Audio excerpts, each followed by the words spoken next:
បានធំបានខ្យល់ជួយខ្ញុំឲ្យស្បាយ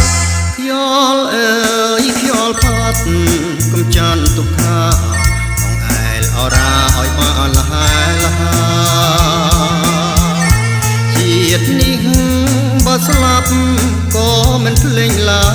ខ្យល់អើយចូលចាំសំដីខ្យល់ទន្លេចាន់ទីទៀបទៅខ្ញុំនៅមិនដាច់អាឡ័យនៅស្រោបស្រង់ខ្យល់កណ្ដាលរាត្រីនឹងស្រីជាគូបណ្ដូលស្នេហ៍ខ្យល់អើយខ្យល់ខ្ញុំកុំឡើយលេងបងនាំឲ្យមានអងក្នុងចិនអិនណាខ្យល់ទន្លេខ្ញុំមិនរេស្នាខ្ញុំសូមថ្នមថែលោកស្រី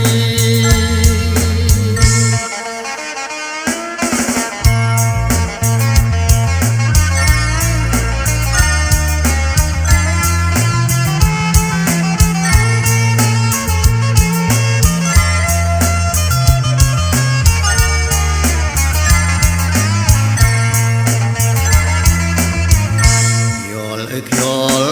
ទន្លេចាន់ទីទៀបទៅ